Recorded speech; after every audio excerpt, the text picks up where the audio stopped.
Alas 5 Jess na, 1 Western Visayas na. Alas 5 Jess na, 1 Western Visayas na. We remain steadfast in our commitment in delivering local news that matters. Stories that inspire. Enriching the lives of Filipinos in the Philippines and across the globe. This is your GMA Regional TV. Buong puso para sa Pilipino. Mga balita, katututukan, subong sa One Western Visayas.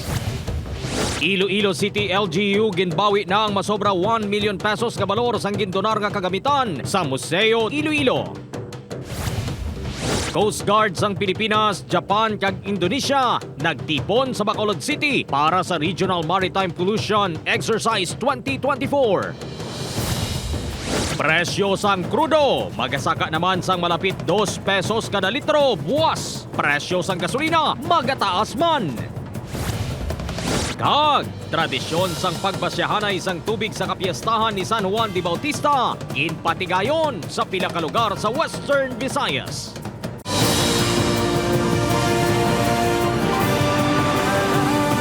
Ini ang GMA Regional TV 1 Western Visayas.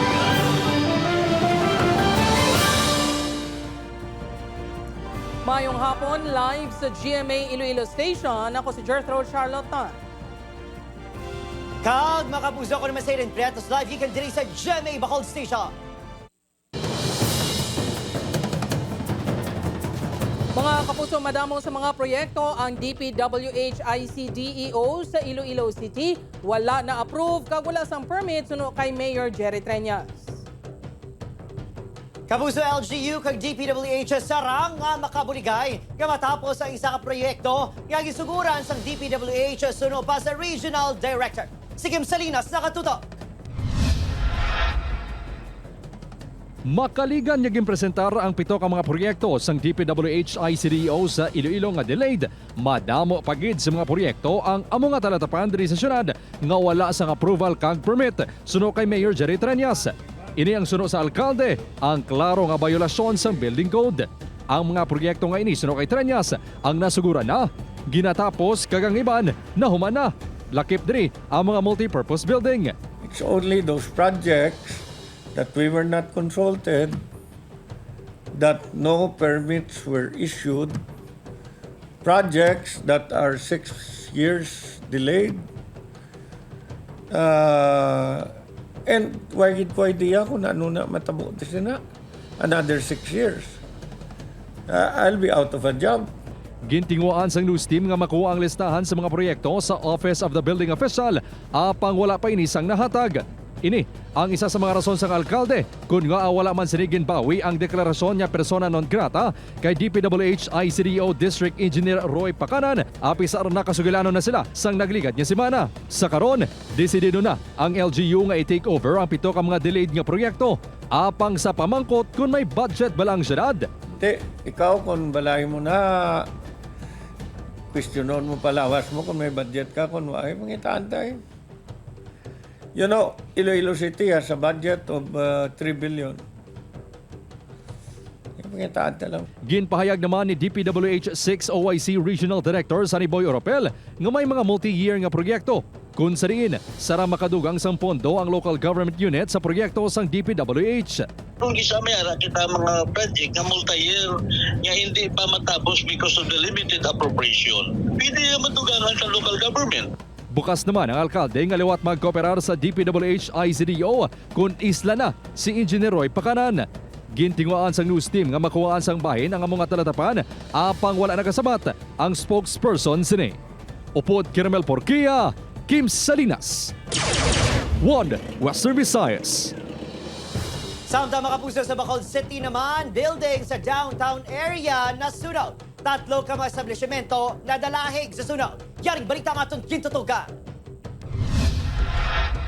Gintublag ang sentro sa downtown area sa Bacolod City matapos ang pagtapok sa madamon nga aso tugas sa pagasunog sa isa ka pasalubong center sa Dalan Catuslao pasado las 9 Domingo sa aga. Naglaptap ang kalayo sa kaiping city nga fashion kag novelty shop. Nagbilin sang danyo sa masobra 8 milyones pesos ang sunog. The cause of fire is electrical in nature. So yesterday, dira nga area sa downtown naton, may asang power interruption. So it could be nag-on-off ang pagsiga sa kuryente.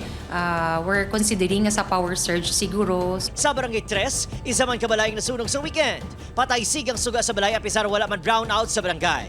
Sunod sa BFP, ining patimaan sang faulty electrical wiring. Isa, kamataas sa personnel sa Philippine Army ang nagapanag-iya sang balay. Sa karon, ginatutukan sang bagong tagpamuno sang BFP ang red zones ug fire hazard areas sa mga barangay. Yara na inisubong sa masobra 140 ka mga lugar sa syudad. Sunod sa BFP nga kadaman, yara sa informal sector communities. We will be conducting extensive fire safety lectures sa aton nga mga identified nga fire zone or fire prone areas. We will also be conducting house-to-house inspection. Isa, ang Barangay Mansilingan nga may na-record niya nagataas ng numero sang red zones. Palyado ng electrical connection naman ang nagapanguna kausa sang sunog sa syudad halin sang tinilik ng tuig. Opo, Kiril Casillo, Adrian Priatos, One Western Visayas. Masobra 1 million pesos nga balor sang kagamitan nga gindonar sang Iloilo City LGU sa Museo Iloilo ginbawi. Paggamit sang pribado nga institusyon sang public property, hindi pwede suno sa alkalde. Ini ang gintutukan ni Kim Salinas. Matapos ang isa ka dekada nga pag-usar sang Museo Iloilo sa mga kagamitan nga gindonar sang Iloilo City LGU, ini ang ginbawi na sang LGU. Ang mga kagamitan ang ginalikipan sang air conditioning units, CCTV camera, computer, projector, kag madaw pa nga nagabalor sang masobra 1 million pesos. Suno sa alkalde, 4 kabeses na humalin sang nagligid nga tuig pa sila nagpadala sang sulat sa museo nga bawion ang gindonar nga mga gamit. Apang Hunyo 7 kag 10 lang sang nakuha ang mga ini. Suno sa alkalde, rason sang pagbawi ang nasanto sa Circular Number 1989-296 sang Commission on Audit nga hindi pwede magamit sang pribado nga institusyon ang anuman nga public property.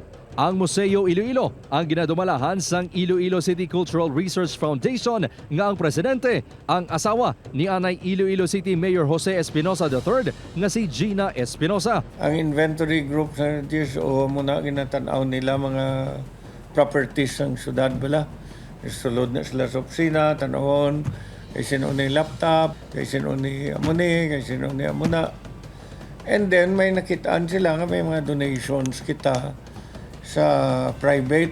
Apang agod mangin pata suno sa alkalde, iga-validate pa sini sa COA 6 ang pagdeterminar kung legal ang pagdona sang gamit sa gobyerno sa museo. Konsultaw na lang nato ang Regional Office of COA kung legal gin man na. Pero kung magsiling ang COA, pwede. Basta may ginuyatan lang ko nga papel. Base sa Presidential Decree 1445, mahimo lang maangkon sang pribado nga institusyon ang gamit sang LGU kung unserviceable na ini, kag wala na sang may nagbakal sa public auction. Wala na nagatubang sa kamera ang tagdumalahan sang Museo Iloilo, apang nagsiling nga functional pa ang tanan nga equipment sang ginbawi. Nagapasalamat sila sa mga nagdonar sang panibago nga mga gamit sa museo. Sa karon, gina-inventory na sang General Services Office ang mga gamit kag magapasa sang report sa City Administrator. Ari sa bodega sang GSO kay return to stock siya, no? Ang status siya subong. Although some of the equipment are serviceable pa siya, pero ara subong sa bodega. Upod Kiramel Porquia, Kim Salinas. One Western Visayas. Mga pusong Coast Guard vessels sa Pilipinas, Japan kag Indonesia nagdungka na sa Bacolod City sa opisyal nga pagsugod sa Regional Maritime Pollution Exercises 2024. Yaring balita nga itong gintutukan. Nag-angkla na sa kadagatan sa Bacolod City ang BRP Gabriela Silang sa Philippine Coast Guard, PLHO-2 Tsugaro sa Japan kag KN Trisula P111 sa Indonesia sa pag-arangka sa Regional Marine Pollution Exercise 2024. Tutukan sang friendly exercises ang pagsulong sa environmental protection kaangay sang kahandaan sa mga pungsod sa tion nga may oil spill, search and rescue, pati equipment recovery sa mga pungsod. We hope that the regional MARPOL in Bacolod will be successful, and we also hope we can improve our experience and have more friendship with all participants. また今回の派遣目的には我が国が進める自由で開かれたインド太平洋の実現があります。 The purpose of this dispatch is the realization of free and Indo-open Pacific, which Japan is promoting. Apang sa pamangkot kung talakayon, ang handaan sa nagaluntad nga tensyon sa West Philippine Sea. The West Philippine Sea issue is a different thing. It is handled well by our national government.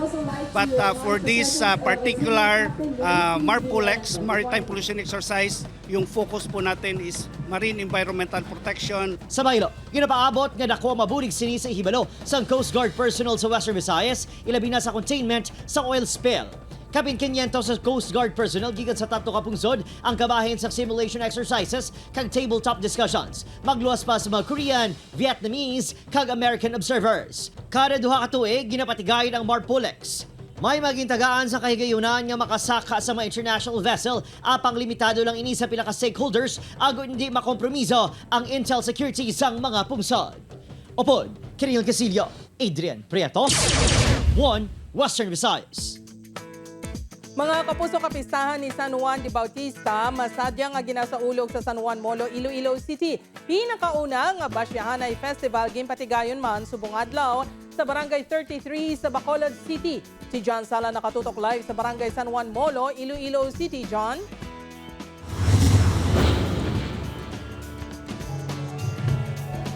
Jert, magluwas sa sinadya sila mga balay kag sa mga dalanon kag syempre ang basyahanay isang tubig isa man sa mga aktibidad kag ginhiwat diri sa Barangay San Juan Molo Kadungan sang selebrasyon sa kapistahan ni San Juan de Bautista among Santos nga misa kay nasang aga. Ginsuguran pinaagi sa isa kabisa sa kapilya sang San Juan sa Molo, Iloilo City ang kapistahan ni San Juan de Bautista subong adlaw. Pagkatapos ini, ginpatigayon ng aktibidad nga ginabantayan kag ginakalangkagan sang tanan ang basyahanay. Sadya na di kay naga-celebrate kami sa among kapistahan kay San Juan Senior Bautista. Traditional na sa Samon nga barangay because gina-celebrate namon ang San Juan de Bautista ang pagbunyag kay Jesus. Apang panawagan sa simbahan Katoliko, kung tani hindi pagkalimtan ng matudtod nga kahulugan sang kapistahan, ngamong pagbaton sa aton kabuhi kay Kristo, kag isang iya mga hinimuan. Be like St. John, who welcomed with open arms and embraced the Lord when He came, no? And so, sa piyesta, sini, no? Subong atoy, kabayunta nga amat-amat ang Espiritu Santo magdiyon sa aton para pahamukon ng aton mga tagipuso.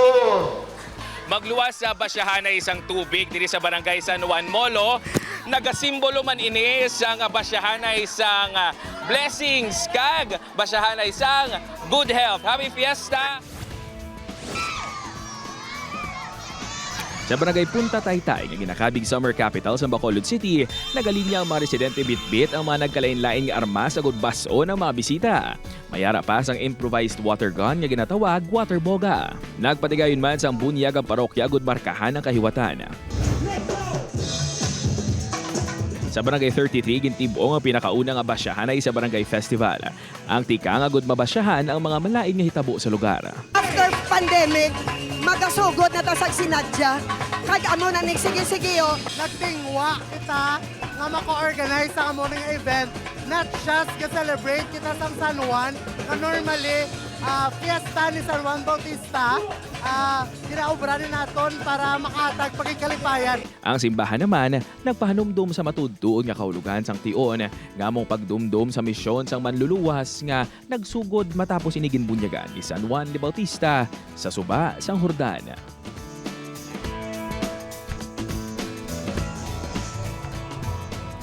Jerd, sa nakitaan taman pati kita wala gid makaluwas sa basyahanay isang tubig. Isa gid ini sa pinakamasadyang aktibidad kung kapistahan. Apang ang mayor sa gihapon nga tinutuyo sang kapistahan ni San Juan de Bautista amo ang paghatag sang tion sang pangamuyo kag pagpasalamat sa Ginoo kag syempre kay San Juan de Bautista. Jerd. Madamo gid nga salamat sa update kapuso John Sala. Samtang bad news sa publiko, ilabi na gid sa mga motorista bangod big time nga oil price hike ang lauman buwas June 25. Base sa datos na gikan sa oil industry, piso kag 75 sentimos kada litro ang igasaka sa presyo sa diesel. Piso kag 40 sentimos naman ang ginalauman nga pagsaka sa kada litro sang gasolina. Ang presyo sang kerosene magasaka man sa piso kag 5 sentimos kada litro. Buwas sa aga igapatuman ang panibago nga price adjustments.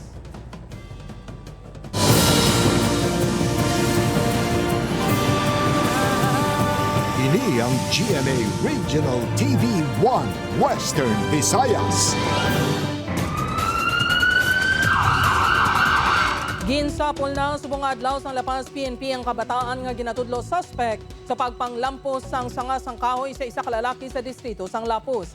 Base sa impormasyon nga nabaton sang kapulisan, nagalagaw sa lugar ang biktima upod ang isa ka babae sang ginlampusan ini sang isa sa mga suspect. Maswerte nga nakalikaw ini apang nadaplisan sa gihapon. Nakuha man ang bag sa iya upod nga babae. Isa ka concerned citizen ang ginpangayon sa bulig sang biktima. Nagtuyo pa inilagso ng mga suspect apang wala na niya naabtan. Sunod sa Iloilo City Police Office, ginatutukan na ang sitwasyon kag isolated lang ang insidente. Malinong kag matawhay sa gihapon ang bilog nga syudad sa Iloilo. Kag ang bugos nga kapulisan is still on top of the situation.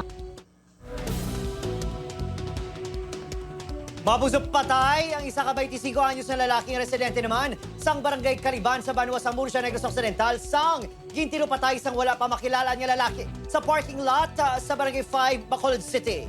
Sunod sa kapulisan, nagpadulo ang sospek sa ilimnan ang gusugaton ang isa ka babae. Nakabay sa grupo sang sospek ang biktima. Ginpahayag nga naglikaw ng sospek kag nagwaapang gilagas ang biktima ang sospek kag ginsumbag. Sa natumba na ini dito na gigabot sa sospek ang dalang arma sa intiro ang biktima. Gilayon man ini nga nagparagyo. May nakapta ng kopya ng CCTV ang kapulisan. Anak na nga masakay ang aton nga suspect kag ang babayi, no, nagpaandar nga isang motor kag nakalakat naging lagas pa ni isang isa sa mga victim ng kagin sumbag. Wala gid matabangan ang 24 anyos nga si Ken Banner matapos marumpagan sang duta kag bato samtang nagasag-as ang tubig sa isa ka bubon sa sitio Kiling, Barangay Agsanayan, Buena Vista, Guimaras mga alas 10 kahapon sang aga. Base sa investigasyon sa Buena Vista MPS, ginpasuyupan ang bubon nga nagadalom sang 15 katapak gamit ang motor. Apang sang manubo na lang ang level sang tubig, nagpanaog ang biktima para sagahon ang tubig sang gulpi lang narumpag ang bubon.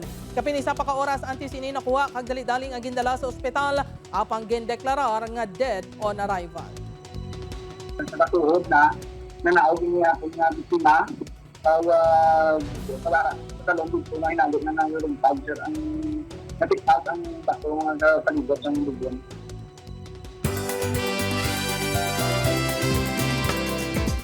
Apo sa 21 naman ka barangay bida sa ginihiwat ni street dancing kag cultural competition kadungan sang Hill Ohanay Festival sa Banwa sang Sigma. Nakatutok Fest Ordale.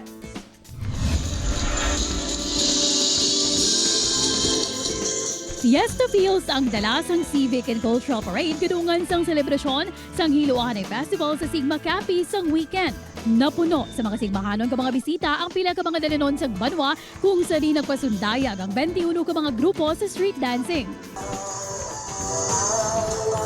Halin sa parada, diretso na sila sa Sigma Public Plaza.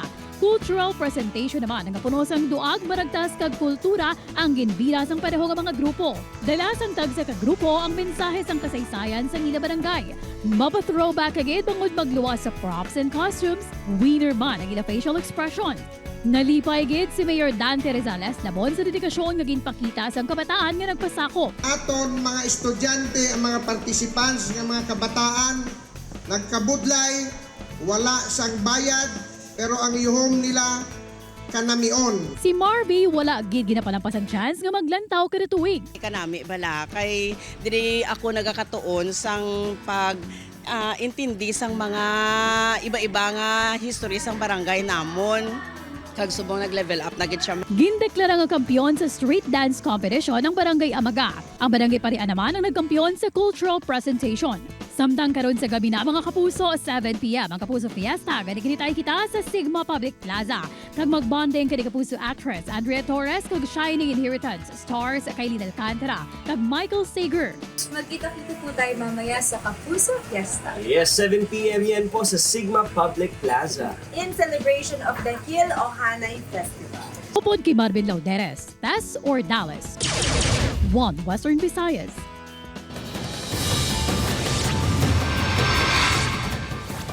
Dead on arrival sa ospital ang 45 anyos nga lalaki nga si alias LD matapos ginbuno sang yaman upod sa ilimnan sa barangay Botongon Estancia, Iloilo, Biyernes ang gabi. Suno sa estansya pulis, nagainom-inom ang biktima kag suspect upod sa ilang mga kaupdanan sa obra. Apang may hindi pagintindihanay nga nagluntad sa tunga sang duha. Gani nagabot ang suspect sang kutsilyo kag ginbuno ang biktima sa nawala nga dugan.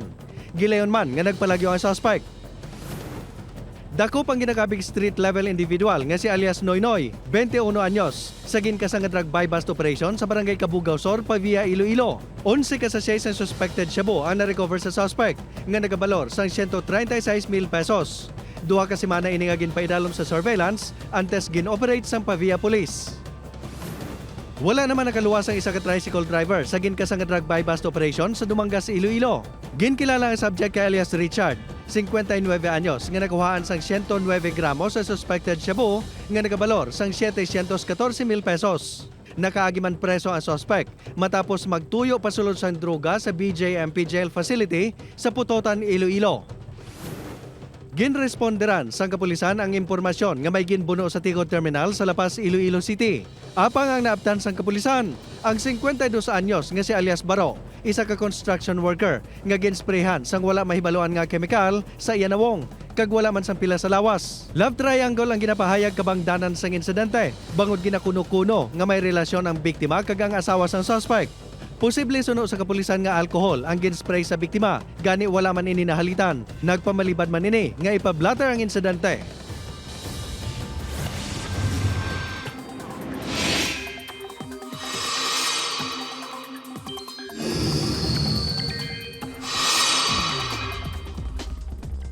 Mga puso, kumpara sa nagligan niya semana, naghinay na ang huyop sa southwest monsoon o habaga. Wala na nagalabot sa bahin sa Visayas o kung pati man sa Mindanao, kag sa bahin lang sa Luzon nakaapekto.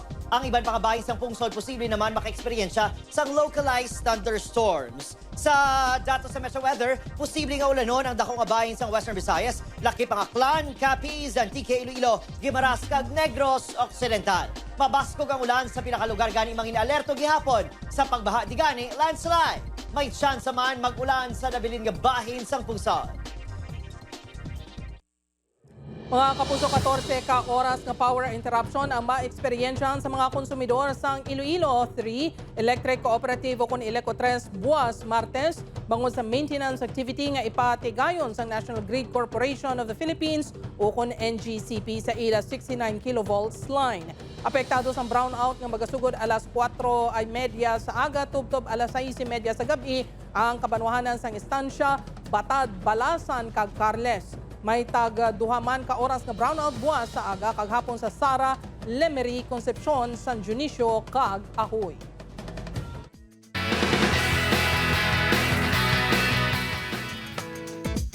Sa uling adlaw sa taping para sa may Guardian Alien, nakabaton si Max Collins ang gift kag card. Halin sa co-star niya si Marian Rivera na touch actress. Sa mensahe ni Marian nga nagapasalamat sila friendship bilang magkatrabaho sa serye. Gani mga puso, bantayan ang mga intense pa nga may eksena sa may Guardian Alien. Ano bala? Ang trahedya nga nagahulat sa kasal ni Grace kag ni Carlos. Sino ang mabutang sa Italital? Bantayan ang finale week, 8:50 p.m. sa Jimmy Prime pagkatapos ng Black Rider.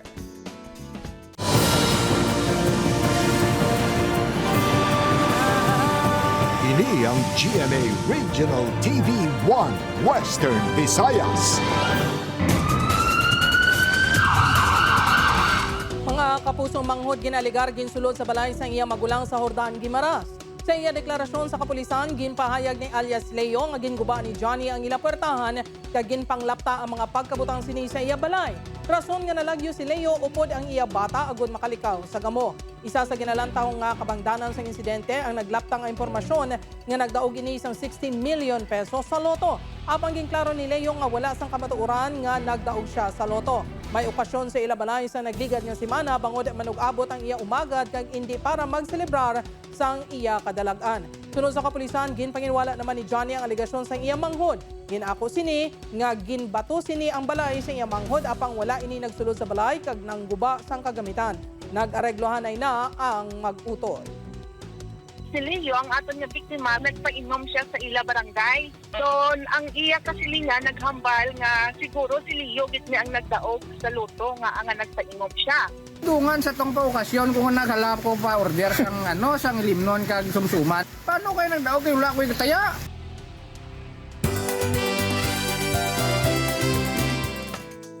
Mga puso, lagaw taob na nato ng aton mga kapuso dira sa Calatrava, Negros Occidental sa pagselebrar sa Lilas Pandan Festival subong tuig 2024. Iwato ng Lilas Pandan Queen 2024 sa June 26, 7 p.m. sa Calatrava Event Center. May dalang kinig si Kapuso Star Joaquin Manansala sa Grand Coronation Night. Kag mangin mas special ang selebrasyon sa Lilas Pandan Festival kaupod ang Kapuso Stars sa aton Grand Kapuso Fiesta. Magbonding kaupod ka Glyza de Castro, Xavier Ramos, Kim Perez kag Pecto sa June 27, 8 p.m. sa Calatrava Municipal Ground.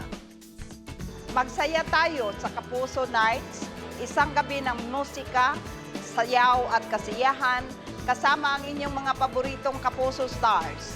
Kita-kits tayo sa Calatrava Centennial Fiesta Celebration 2024. And Larga, Calatrava!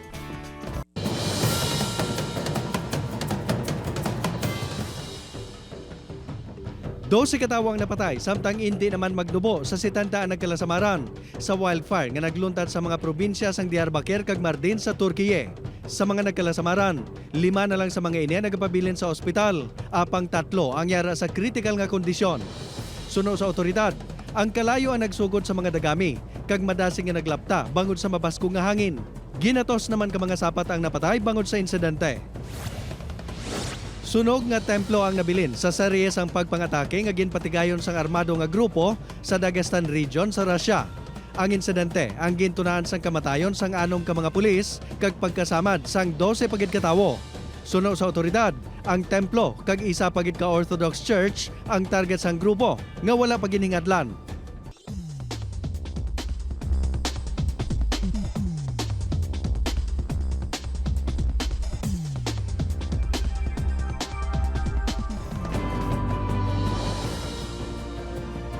Sa aton mga kapuso diri sa Western Visayas, nagsubong man sa aton mga kapuso abroad, madamo nga salamat sa pagtutok. Ako sa Iran Prieto. Kapuso, mag-isa kita kagibaloon ang mga balita tungod local news matters. Ako si Gertrude Charlatan, ini ang One Western Visayas, bugos nga puwersa para sa mas dako nga misyon kag mas masangkad nga pagserbisyo sa pungso.